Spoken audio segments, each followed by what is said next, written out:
There's another two question from Mr. Rudy. Basically, you want to say what you explain seems like deterministic principle. It's all already determined. Like it's only one singular existence.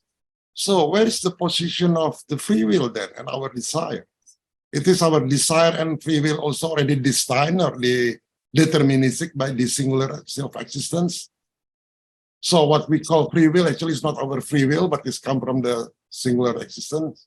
That's the first question. So I will leave it first to you to answer that first question. Yes, maybe let me try and answer that first, because that's a loaded question. So let me try and get through that first, and then we can move on to the second one. So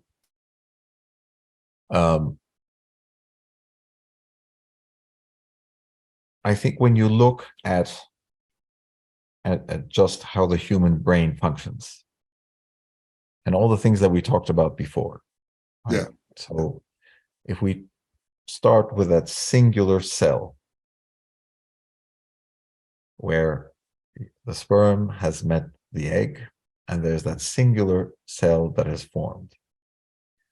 That singular cell contains all the information about how tall you're going to be, the color of your hair, the shape of your eyes, the shape of your nose, the shape of your mouth.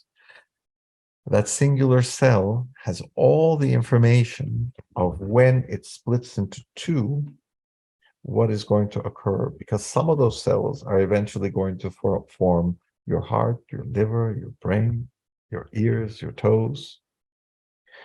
All of that information about all the further splits, the billions and billions and billions of transactions that are going to occur, are already in that first little cell. How old, till what age you're going to live, which diseases you're going to have, all of that is in that little cell. Now, before we get to even the functioning of the brain, how much free will is there in that programming? No free will. When we come to the point of the brain, so we have all the, every time that, when we look at our fears, if we have a fear of heights, if we have a fear of, if we have claustrophobia, or if we have a fear of snakes, why do we have these? Because somewhere in our DNA, somebody has experienced something, and that fear has carried over as data, right, to us, and it exhibits itself. Now, if I don't address that fear, is that programming always going to continue to be there? So if I have a fear of snakes, and if I come to a fork in the road and there's a left turn and a right turn, and I know that there's a snake on the left side, am I not always going to go right? Where's the free will in that? If I have the data set that is going to allow me to purify from that fear, I must already have that data set. Otherwise, the information is not going to help purify it from that fear. And if after 50 years old or 60 years old, I'm not going to have a fear of snakes. Why? Because I already had the data set. Where's the free will in that? We are capable of change. We are capable of evolving. We are capable of many, many things. The point of free will comes in at the point where we have to create an I. There has to be a little me sitting in my brain saying, I'm going to go left or I'm going to go right. When there is no I, there is no free will. There just is. Okay. It's just the universe manifesting itself.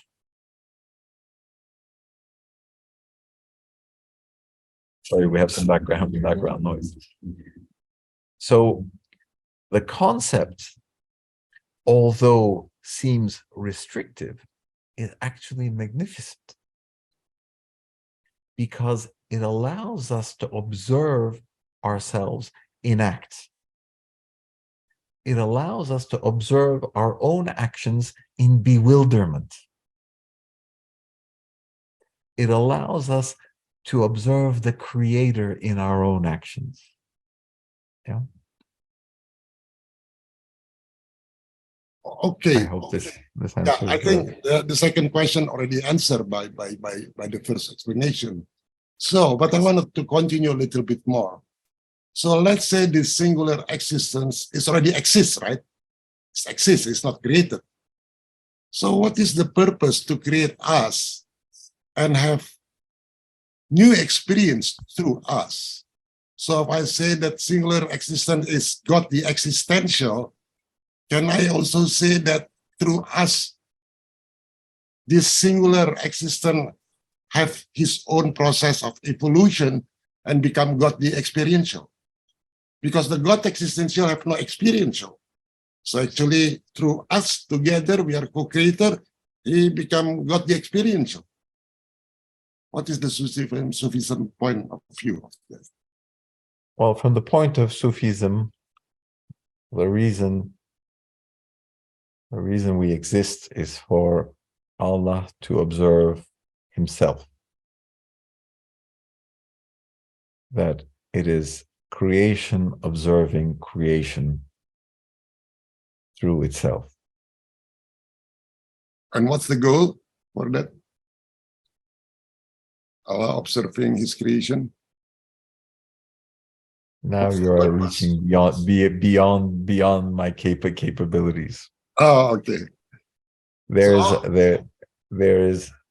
is a point of knowledge and questioning where I must defer to Allahu Alim.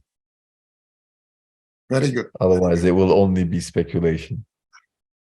Yeah, we already over for 4 minutes. So